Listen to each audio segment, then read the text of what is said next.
Hello guys, welcome back to our YouTube channel Bong রিঅ্যাকশনে চলে এসেছি নতুন একটা ভিডিও রিঅ্যাক্ট করার জন্য। আমার সঙ্গে রয়েছে রিয়া ও রাজীব, আর বসে পড়েছি ব্যাচেলার পয়েন্ট সিজন 5 এর প্রেস মিট নিয়ে। লাস্ট মানে আগের দিনও আমরা 2-3টে প্রেস মিট দেখেছি, কাবিলা, শুভ, তারপরে হচ্ছে আমাদের বাচ্চু মিয়া। তো আজকেও মানে আজকের যে প্রেস মিটটা সেখানে বাদ বাকি লোকগুলোর হয়তো কথা আমরা শুনতে পারবো। একদম একদম। তো চলো বেশি দেরি না করে আগে ভিডিওটা দেখে নিই। আর অরিজিনাল ভিডিওর লিঙ্ক প্রত্যেকবারের মতন ডেসক্রিপশন বক্সে দেওয়া আছে, চাইলে তোমরা চেক আউট করতে পারো। তো চলো বেশি দেরি না করে আগে শুরু করি।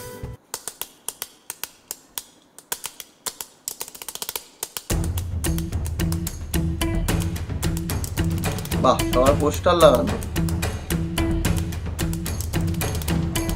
নতুন, এটা কি?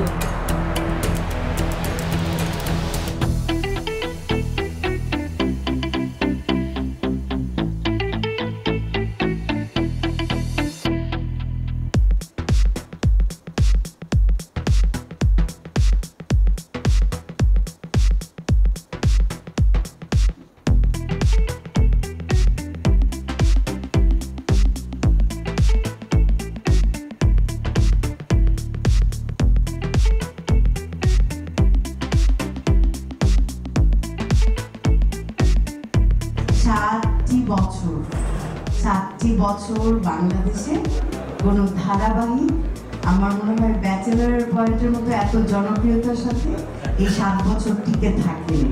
সবাই অন্তরা নামেই চেনে, যেটার ফুল ক্রেডিট গোস টু আমি ভাই। And I feel really proud about that. And আমার মনে হয় ব্যাচেলার পয়েন্ট আমাদের দেশের একটা প্রাইড। কিভাবে এত জনপ্রিয়তা পায় এবং এতগুলো সিজনে আসা কিন্তু চারটেখানি কথা না। একটা সময় দেখতাম আর কি সরোর ভাইয়ের কান এবং চোখ অনেক ইয়ে ছিল আর কি, শার্প ছিল আর কি। এরপরে অনেক জায়গায় অ্যাজ অ্যাক্টর হিসেবে অনেক করেছি, অনেক চুরি করেছি, কিন্তু অমির কাছে চুরি করা যায় না আর কি। অমির কান একদম ধরে ফেলে, চোখ না না বাচ্চা এটা হয়নি, এটা হয়নি, এটা আরেকবার। আমি আরে তো ধরে ফেললো রে, ডেঞ্জারাস লোক। ধন্যবাদ অমির ভাইকে এত বড় জার্নির সাথে আমাকে রাখবার জন্য। আর আমি যতবারই ব্যাচেলার পয়েন্ট নিয়ে আমার কোনো এক্সপিরিয়েন্স মনে করতে চাই, ততবারই মনে হয় যে ব্যাচেলার পয়েন্ট মানুষের জীবনে কতটা গভীরে ঢুকছে। শেষ মুহূর্তে গিয়ে মনে হলো যে ভাইয়ের, যে অমি ভাইয়ের মনে হলো যে আচ্ছা শিমুল একটা লুঙ্গি ম্যানেজ করো, মানুষের কাছে খুঁজে খুঁজে একটা লুঙ্গি ম্যানেজ করে আমাকে দাঁড় করানো হয়েছে। এবং আমার কাছে আসলে ওইরকম কোনো ফিলিংসও ছিল না, সেটা যে এই পর্যন্ত আসবে সেটাও জানতাম না। তো ওই ঘটনাটা আমার সবসময় রিকল করি যে ওইটা আমার জন্য ইমোশনাল এবং আমার সবকিছুর জন্য আসলে অমি ভাই আসলে দায়ী। আমি দায়ী বলবো, আমি তো অভিনেতা হইতে আসি নাই। রিয়া করতেছিলাম তো সিজন 5 আসার পর থেকেই আমার উৎসবের প্রস্তুতিটা আবার শুরু হয়ে গেছে। আমি এনজয় করতেছি। সিজন 3 থেকে এখন সিজন 5 এ চলে আসছি। আপনাদের সবার ভালোবাসা আসলে আমার অডিয়েন্স না থাকলে এটা সম্ভব হতো না। কাজল আরিফিন, অমি ভাইয়া, আসলে আমি কি বলবো, I am very emotional right now because আমি কখনোই ভাবিনি যে সিজন 5 পর্যন্ত আমি আসবো। কি জানো নাম এর? শিমুলের গার্লফ্রেন্ড নামটা কি?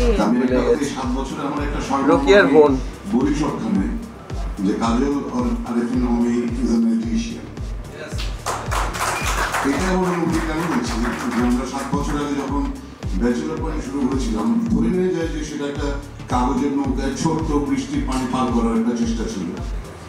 আজকে এই 7 বছর পরে মনে হচ্ছে যে সেই কাগজের নৌকাটা আসলে একটা জাহাজে পরিণত হয়েছে এবং আমরা আসলে এখন সমুদ্র পাড়ি দেওয়ার মতন ক্ষমতা রাখি এবং সেটা কাজল আরিফিন অমি দেখিয়ে দিয়েছে। নাইস। আমার এই জার্নিটা শুনতে ব্যাচেলার পয়েন্টের খুব ভালো লাগে। ব্যাচেলার পয়েন্ট অমি সবার কথা মনে রাখে। সৌদি আরবে যান, ইউএইতে যান, মালয়েশিয়াতে যান, ব্যাচেলার পয়েন্ট ইভেন রেস্টুরেন্টও আছে। এই জিনিসটা যে আমরা দেখতে পারি, এটাই কিন্তু আসল। প্রথমে আমি আসলে অমিকে ধন্যবাদ জানাতে চাই যে আমাদেরকে মানে বঙ্গকে আসলে ব্যাচেলার পয়েন্টের সাথে রাখার জন্য। সো আমি 5 করার আগেও অমিকে বলছি যে আল্লাহ দোহাই লাগে 4 পর্যন্ত হিট হয়েছে, আমি 5 কিন্তু হিট হবে না। হ্যাঁ, তো আমি বলে না শুনুন ভাই তাও করি। এবং ফাইনালি আমি শিওর যে 5 যখন শেষ হবে তখন আমি অমিরে বলবো যে অমি কেমনে কি সেই ইয়ের কেমনে কি। তো আমি ভাই প্রথম পরিচয় মানুষের সাথে প্রথম কাজ আমার পিঠেই হাত দেওয়া ছিল তার, বলো নাইস জোশ। ওই জোশ থেকে আসলে জাকির, সেন্টু, জু যা যা আছে সব, Zakir Hossain Neymar, thanks bachelor Anwar, thanks bachelor point, Amit ভাই, বুনসিস, পলাশ, তো যারা যারা আছে টিমের সবাই খুব সাপোর্ট দিচ্ছে। তো ব্যাচেলার পয়েন্ট সিজন 5 আরেকটা গুণ হবে ইনশাল্লাহ। হবে, অবশ্যই হবে। ব্যাচেলার পয়েন্ট এটা আসলে ইটস লাইক মাই বেবি। আমি অনেক ধরনের বাধার মুখে আমি পড়ছি, বাট সবসময় মনে হয়েছে যে হয়তো আমি অনেস্টি দিয়ে করলে এটার একটা ফিডব্যাক অডিয়েন্স আমাকে দিবে। সেই জায়গা থেকে আমি কখনোই নিরাশ হইনি। আমরা ব্যাচেলার পয়েন্ট সিজন 5 আগামী কোরবানির ঈদে রিলিজ করব।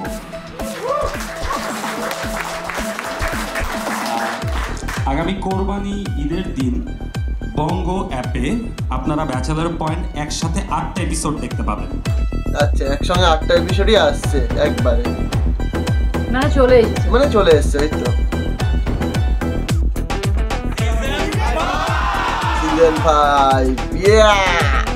জোস, ফাটিয়ে দেবে সিজন 5 ফাটিয়ে দেবে একদম। সিজন 4 তো দারুণ সুন্দর লাগছে। সিজন 4 এ মানে সিজন 2 সিজন 3 আমরা সিজন 3টা পুরোটা দেখেছি, কিন্তু সিজন 3 থেকে আরো ইনহ্যান্স আরো মজাদার সিজন 4। আর সিজন 4 এর থেকে তো বেশি মজাদার সিজন 5 হতে চলেছে, এইটুকুনি তো আমার মনে হচ্ছে। তো জানি না, যতক্ষণ না দেখছি ততক্ষণ কিছু বলতে পারছি না একদম। তো আশা করি খুবই ভালো হবে। তোমরা তো দেখেছো যারা, তারা ফিডব্যাক দিয়ে দিও, তো তোমাদের কাছ থেকে অনেকটা জেনে যাবো যে কেমন লাগলো তোমাদের। একদম। তো যাই হোক, চলো দেখা হচ্ছে নেক্সট ভিডিওতে, ততক্ষণের জন্য টাটা।